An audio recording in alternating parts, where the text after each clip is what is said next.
lipides. Ça vous va? Donc, bien le bonjour à tous ceux qui nous rejoignent en ligne, enfin en ligne, en replay plutôt. Donc, je voudrais, pendant cette séance-ci, qu'on continue sur notre analyse, non, je sais pas, on va dire nos phrases pratico-pratiques. Voilà, comment mettre en pratique nos lipides? Ça vous va, ça, plus comme titre? Alors, hier, on s'est arrêté aux matières grasses saturées animales. Si vous vous souvenez bien, je vous ai dit que je vous parlerai du beurre demain. Donc voilà, je voulais faire un cas particulier pour le beurre et c'est bien de commencer par ça. Parce que, alors, je vais rester très simple, hein. Si vous aimez le beurre, c'est-à-dire au niveau du goût, allez-y. Maintenant, préférez naturellement le beurre de baratte au lait cru et bio. D'accord? Pour avoir vraiment de la qualité. Mais ne consommez pas du beurre pour un intérêt nutritionnel. Il n'y en a pas, où vraiment c'est un minimum de minimum de minimum. C'est des acides gras saturés, il ne faut pas l'oublier. Donc, même si des fois vous allez trouver certaines personnes qui citent par exemple le rapport en vitamine A, mais il est tellement minime qu'il ne faut pas rester sur ces fausses connaissances ou ces a priori. Voilà, c'est totalement faux que le fait de consommer 10 grammes de beurre tous les matins va vous faire votre dose de vitamine A. C'est totalement faux. D'accord? Donc, ce qui est important de comprendre, en fait, c'est qu'il ne faut surtout pas le cuire, le beurre. Donc, ne me faites pas de la cuisine au beurre, s'il vous plaît, parce que la protéine du beurre va noircir, enfin brunir exactement à la cuisson, et elle va être, là par contre, extrêmement, et je vais insister lourdement un coup de poing, extrêmement nocive à votre santé. Ça s'appelle ce qu'on appelle la réaction de Maillard, qui est très, très néfaste pour la santé. Et c'est d'ailleurs pour ça qu'il existe ce qu'on appelle du beurre clarifié. Alors, les grands cuisiniers vont faire leur propre beurre clarifié. C'est une méthode de dissociation du beurre. Je sais aussi, par exemple, qu'il existe en Inde du beurre appelé G-H-E-E, qui est un beurre clarifié, d'accord, que les Indiens utilisent particulièrement pour écru et pour leur cuisson. Mais encore une fois, à part pour le goût, le beurre n'a pas de vertu nutritionnelle spécifique ou réelle en tout cas. D'accord? Donc ce point-là, déjà, il est fait. Maintenant, on va passer aux matières grasses polyinsaturées.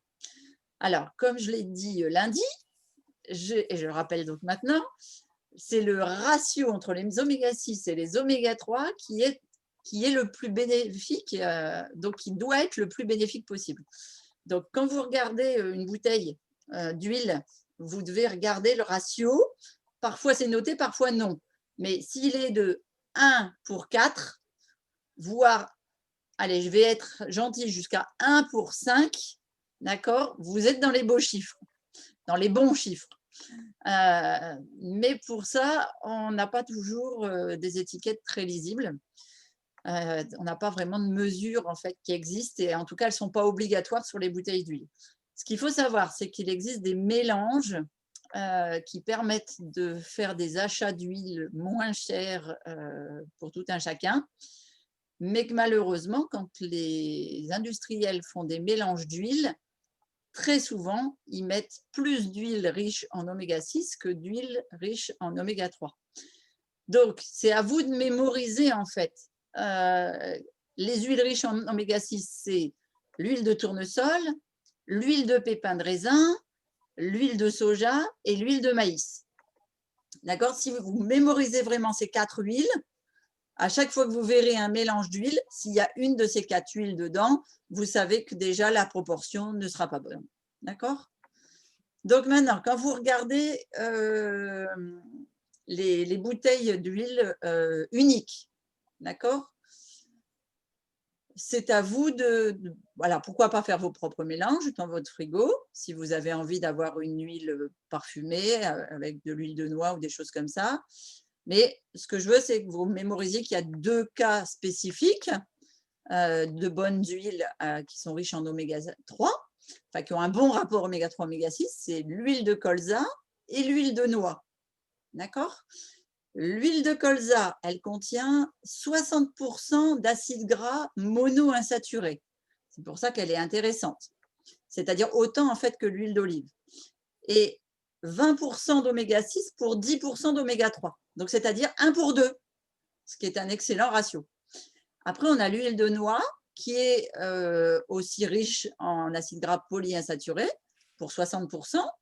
Le ratio, par contre, est de 3 oméga 6 pour 1 oméga 3. Donc, ça fait un ratio de 1 pour 5. C'est ce que je vous disais tout à l'heure. Donc, elle est moins, elle a un ratio moins bon que la colza, mais elle a tout de même un bon ratio. Après, bon, ben, ça ne doit pas être une de vos huiles majoritaires. D'accord? Moi, je reste toujours sur l'huile d'olive dans votre majorité. Maintenant, l'huile de noix a un goût particulier, donc on peut se faire plaisir et en mettre un petit peu, au moins pour avoir, voilà, même si ça fait des apports en oméga 6, avoir l'avantage gustatif, on va dire. Et puis, ce qu'il y a de bien dans l'huile de noix, c'est qu'elle est riche en polyphénol. C'est des antioxydants, donc c'est assez sympa aussi. Ça aide pour nos articulations, pour notre mémoire. Voilà, et donc, c'est pour ça que ça peut être sympa. La recommandation que je vous donnerai, serait la suivante, c'est que c'est absolument pas obligatoire d'avoir, en plus de l'huile d'olive, une huile de colza ou une huile de… comment ça s'appelle? Une huile de… Ah, une huile de colza ou une huile de noix, d'accord? Gardez l'huile d'olive dans vos huiles majoritaires. Maintenant, ça peut être sympa pour certaines recettes. D'accord? Ce qui est important, c'est de toujours mémoriser qu'elle doit se conserver au frigo quand elle est ouverte. D'accord? Parce que ce sont des huiles qui sont fragiles. Maintenant, qu'est-ce que je peux vous dire d'autre sur les autres huiles? Alors déjà, pour reparler quand même un peu de l'huile de noix, c'est qu'elle est plus chère que l'huile d'olive. Il faut surtout pas la cuire. Alors l'huile de colza, c'est pareil. Il faut absolument les garder en cru, d'accord? Donc toujours première pression à froid, hein, comme on a vu, ça c'est important. Mais comme elles sont riches en huile, en acides gras polyinsaturés, elles se conservent qu'au froid. Donc vous les gardez toujours pour la cuisine crue, d'accord? Voilà. Donc ça c'est important à mémoriser. Ensuite, si vous êtes végétarien, vegan, végétalien et que vous ne mangez pas du tout de poisson gras, ni même de poisson en général, donc vos apports en oméga 3 sont inexistants et c'est mieux de consommer cette huile. Et donc, je vais avoir ma petite préférence dans ma consommation quotidienne pour l'huile de colza. D'accord? Moi, j'en ai toujours dans mes placards. Voilà, l'huile de noix, c'est plus par goût parce que je préfère croquer les noix comme ça, en fait. Voilà. Après, qu'est-ce que je peux vous dire d'autre sur ces huiles-là? Bon, ben, c'est que c'est des huiles qui coûtent un peu plus cher, ça je crois que je vous l'ai déjà dit. Donc, si vous avez un budget limité, préférez l'huile de colza à l'huile de noix, parce qu'elle coûte moins cher. Après, dernier point, les huiles qui sont riches en oméga 3, il faut savoir que la plus puissante de toutes les huiles riches en oméga 3, c'est l'huile de lin. D'accord? Donc, c'est non seulement une huile riche en oméga 3, mais c'est aussi une huile riche en ALA et en DHA. Vous vous souvenez ce que je vous ai dit lundi sur les ALA et DHA? Pour le cholestérol? Voilà, pour le cholestérol, exactement. Et là, en fait, dans l'huile de lin, on est à 50% d'ALA. C'est énorme, en fait. C'est pour ça que je dis que c'est une des huiles les plus riches en oméga 3. Et là, je la conseille, voire même, je suis au-delà du conseil, c'est que je l'impose aux gens qui sont végétariens et végétaliens, parce qu'ils n'ont pas du tout d'apport en oméga 3 ailleurs que dans les huiles végétales. Sachant que si vous mangez des graines de lin, c'est aussi un apport. Mais là, j'y reviendrai peut-être à la fin de la vidéo parce qu'il y a une façon de manger les graines de lin qui est différente de la consommation d'huile de lin. Petite précision importante peut-être sur les noix, le lin, le colza, toutes ces huiles qui sont polyinsaturées. Quand on dit conserver au frais, c'est en dessous d'une température de 8 degrés. Donc, c'est vraiment au réfrigérateur. Parce que j'ai vu des personnes qui les conservaient à la cave ou dans un tiroir sous un évier. Ça ne suffit pas, d'accord? Il faut vraiment faire attention parce que c'est vraiment des huiles qui rancissent au-delà de 10 degrés. C'est très, très fragile. D'abord, vous ouvrez une bouteille de lin que vous conservez dans un placard et vous l'ouvrez quelques jours après, elle sent mauvais et elle est amère. D'accord? Il faut vraiment la conserver au frigo. Donc, c'est la particularité en fait de la transformation des oméga 3 en oméga 6. Après, qu'est-ce que je peux vous donner aussi comme matière? Ah, c'est les margarines. On a parlé du beurre, maintenant je voudrais parler des margarines. Donc, même s'il est vrai qu'il existe des margarines qui sont meilleures que d'autres, qui sont faites par exemple justement avec l'huile de colza, il en existe aussi qui sont faites avec des huiles de tournesol, principalement d'ailleurs, souvent, ou animales. Parfois, on voit les ratios oméga 3, oméga 6, donc vous pouvez regarder, sont parfois acceptables, c'est-à-dire comme je vous disais tout à l'heure, 1 pour 4, 1 pour 5. Mais le souci des margarines, c'est qu'il vient beaucoup plus du processus en fait de fabrication. Parce que pour transformer les huiles en margarine, donc vous voyez qu'elles aient l'aspect solide, eh bien on y ajoute des solvants ou des additifs qui font que pour moi, c'est vraiment, je vous dirais, oublier ce type de corps gras. D'accord? C'est vraiment une utilisation absolument obsolète. Je préfère que vous utilisiez de l'huile de coco, par exemple, si vous avez besoin de quelque chose de solide. Ou bien que vous mangiez du vrai beurre de baratte, bio, au lait cru, comme je vous disais tout à l'heure. D'accord? Si ça vous fait plaisir, je préfère. Sinon, fabriquez votre propre beurre. Donc, je vais vous envoyer sur mes vidéos, parce que moi, je fabrique mon propre beurre, parce que j'ai des amateurs à la maison. Végétal que vous faites vous-même avec votre propre lait, etc. Et au mieux, reportez-vous au purée d'oléagineux. Ça peut être aussi un substitut super sympa. D'accord? Après, il y a une autre grande famille qui va être assez bonne en source de gras.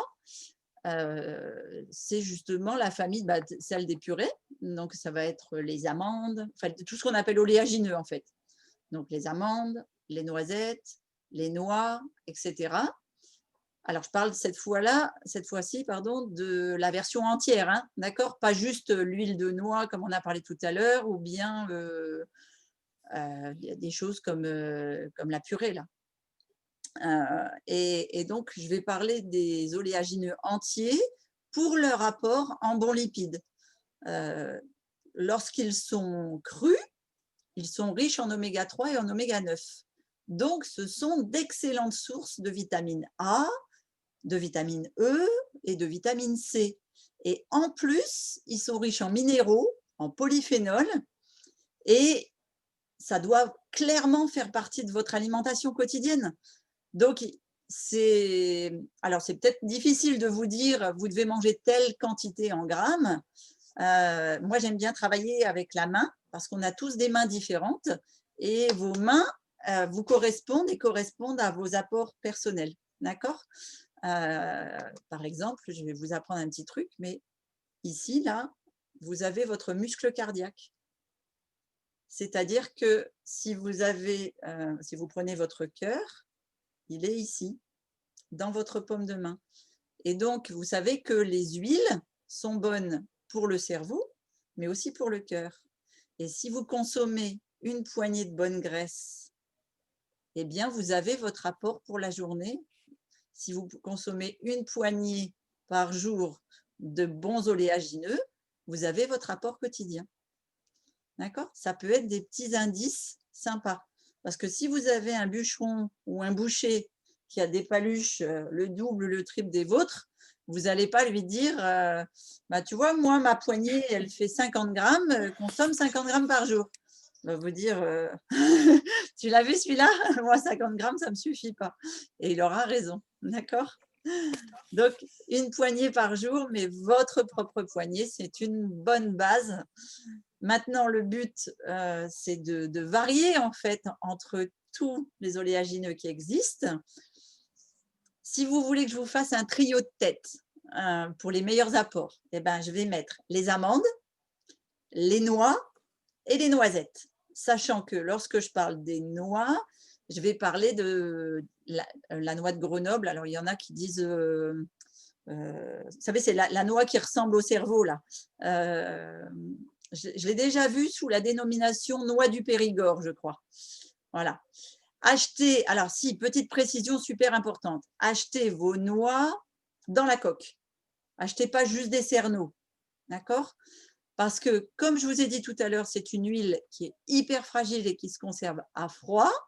Si vous conservez vos noix dans la coque, vous allez forcément la garder. Oui, exactement, Thérèse. Super, voilà, de belles noix entières qu'on ramasse en ce moment.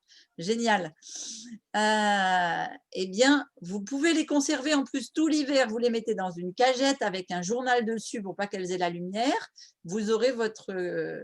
voilà, nous, en général, on consomme 10 kilos de noix à l'année à la maison. Donc, on fait le plein là, à cette époque et je fais mes cagettes et on les casse au fur et à mesure. On ne les casse pas d'avance. D'accord? Donc, ne pas faire chauffer et les manger au fur et à mesure que vous les ouvrez. Donc, c'est d'autant plus l'idéal, les noix, que les cerneaux, parce que je vous disais, sinon, ils rancissent et donc les acides gras polyinsaturés, les oméga 3, pardon, vont se convertir en oméga 6 si vous les épluchez d'avance. D'accord? Donc, c'est encore plus valable pour les noix que pour les noisettes et les amandes, qui s'oxydent beaucoup plus vite. Et il faut savoir que vous pouvez perdre jusqu'à 70% des oméga 3 d'une noix quand elle est achetée en cerneaux en sachet. D'accord? Wow. Voilà. Donc, à conserver entière. Après, si vous voulez d'autres, je vais mettre les noix de macadamia et puis les noix de pécan en apport parce qu'ils sont riches en monoinsaturés, en acides gras monoinsaturés, donc ils sont très bons pour la santé. Bon, je vais faire un petit clin d'œil aux hommes parce qu'elles sont aussi très, très riches en polyphénol, donc elles vont protéger les vessies et les prostates. On dit qu'une noix de macadamia au petit déjeuner éloigne les crises de prostate au quotidien. Donc, ça peut être intéressant à leur passer un petit mot doux et leur mettre une petite noix dans l'assiette le matin. Voilà. Après, elles sont…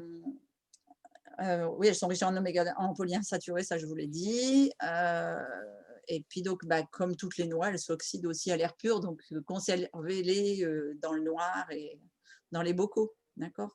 Vous avez des boîtes de F1, elles sont super top pour conserver vos noix. Vous videz la boîte de F1 dans votre chèque et puis après vous refermez la boîte de F1 sur les noix. Voilà, ce sera tout aussi bon pour votre santé. Après, qu'est-ce que je peux dire d'autre sur d'autres apports d'huile, de noix? Si je reste sur les noix de macadamia, les noix de pécan, elles viennent principalement d'Australie et des États-Unis. Donc, elles coûtent plus cher à l'achat que les noisettes, les amandes et les noix qu'on a par chez nous. Elles ne sont pas locales, hein, on n'en a pas, nous, par ici. Donc, utilisez peut-être de manière plus occasionnelle. Pourquoi pas, je ne sais pas, au moment des fêtes. Quand on fait un brownie au chocolat au moment des fêtes de Noël ou quelque chose comme ça. Voilà, parce que si vous devez faire un choix au niveau budget, je préfère que vous mettiez votre budget ailleurs que dans ce type de choses. Alors maintenant qu'on a parlé des noix, on va parler des purées d'oléagineux qu'on trouve principalement dans les magasins bio, voire maintenant de plus en plus dans les supermarchés, mais alors super beaucoup plus cher. L'autre jour, je regardais à la Biocoop le pot de 1 kg de purée d'amandes brute. Il était à 16 €. Le pot de purée d'amandes d'1 kg de purée d'amandes blanche donc à cru, hein, à cru et à froid, et sans ajout de sucre. Il était à 18 €. Et après, on est allé à Carrefour, pas Carrefour Market, au supermarché Carrefour. Le petit pot de 250 grammes, il était vendu 18 €. Voilà. Ce qui fait qu'en fait, pour le kilo d'un côté, on avait 250 grammes de l'autre. Et il était avec ajout de sucre et c'était même pas marqué pressé à cru, enfin à froid. Donc voilà. Donc des fois, les supermarchés qui sont soi-disant accessibles à tous, ils sont plutôt craignos. Ça vaut le coup des fois d'aller chez le marchand bio.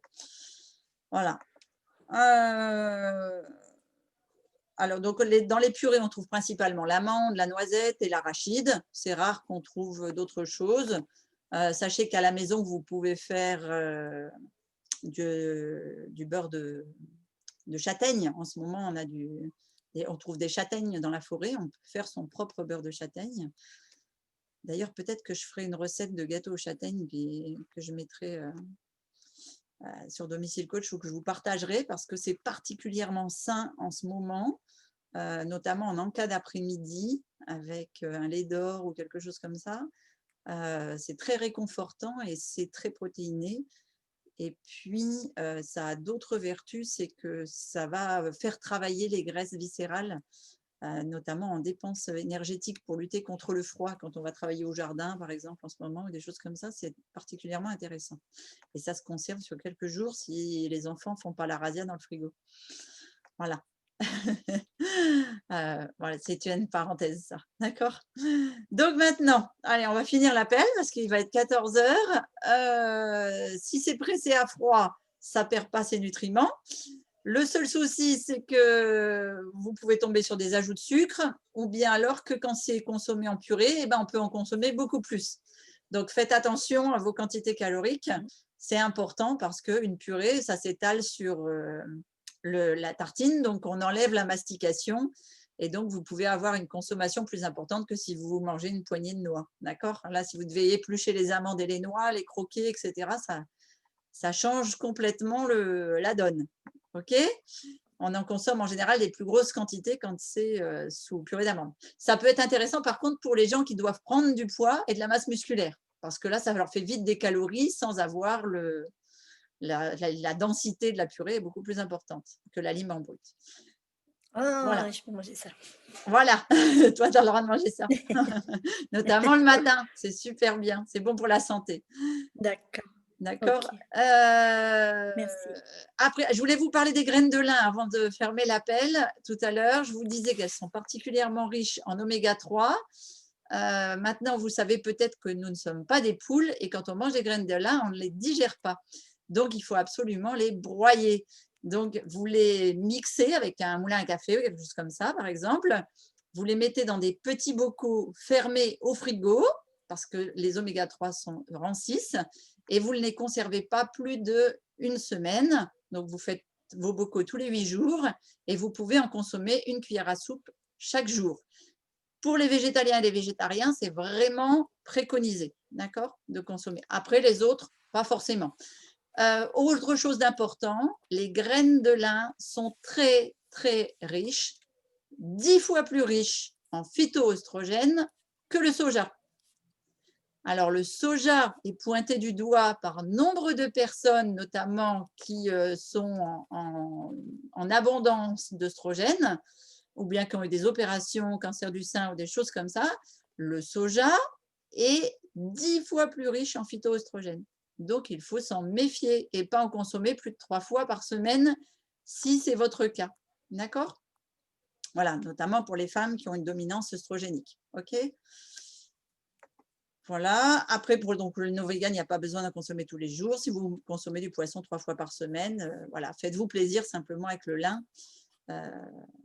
Vous avez d'autres végétaux qui sont bons aussi en graisse. Ça va être l'avocat, on en a parlé, qui a la même contenance que les olives au niveau des apports vitaminiques et nutritionnels. L'autre avantage de l'avocat, c'est qu'il est riche en vitamine E et A. Voilà, je crois que j'ai fait le tour un petit peu de tous les végétaux, je pense, qui peuvent vous apporter, voilà, Après, vous avez les apports animaliers, hein, donc si vous mangez du poisson 1, 2, 3 fois par semaine, c'est bien. Si vous avez la noix de coco aussi, le lait de coco qui a une très très bonne valeur nutritionnelle, exactement. Donc, on a parlé de l'huile de coco, mais le lait de coco, en fait, c'est la chair et l'eau de coco qui sont mixés et qui vous font un apport qui est équivalent. Par exemple, si vous n'allaitez pas votre bébé, mais que vous ne voulez pas lui donner du lait de vache, vous avez la même base nutritionnelle pour un nourrisson dans le lait de coco qu'un lait maternel de maman humaine. Voilà. Donc notamment, il n'y a pas les hormones de croissance qu'il y a dans le lait de vache. Et puis après, si vous mangez de la viande, n'en consommez pas plus de 500 grammes par semaine pour un homme de 80 kg, 300 grammes pour une femme de 60 kg. Toujours je vais vous dire, référez-vous à la vidéo sur les protéines, hein, parce que vous avez tous ces apports, notamment là, par rapport à la qualité des viandes. La charcuterie, pas plus de 2 fois dans l'année. Il faut que ce soit de l'exceptionnel, parce que c'est vraiment des mauvais apports de graisse et pas une semaine où vous avez un apport en viande. Voilà, préférez les animaux élevés en pâturage. Variez les espèces si vous consommez de la viande. Voilà, je pense que j'ai fait le tour un petit peu, hein. Je ne sais pas si vous voyez autre chose que j'aurais pu vous préciser. Les œufs, je vais vous dire de vous référer à la vidéo sur les protéines, puisque j'en ai parlé aussi. C'est des bons apports de graisse à condition de ne pas en consommer au quotidien. Voilà. Dans les poissons, si je vous donne les bons poissons pour les bonnes huiles, vous avez… Alors, les poissons blancs sont peu gras, donc on n'en parle pas. Mais les poissons gras, ça va être le saumon, les harengs, les sardines, les maquereaux, les anchois. Voilà, à consommer 3 fois par semaine. Les saumons, faites gaffe, plutôt saumon d'élevage bio ou bien alors sauvage d'Irlande, mais évitez totalement les saumons de Norvège. Voilà, je vais finir là-dessus. Favorisez vraiment vos apports en ALA et en DHA. Et je vais vous dire que moi qui suis, même quand j'étais omnivore d'ailleurs, omnivore, végétarienne ou végétalienne, j'ai toujours consommé Herbalife Line Max parce que c'est le meilleur des compléments alimentaires que j'ai pu trouver dans toutes mes années de recherche.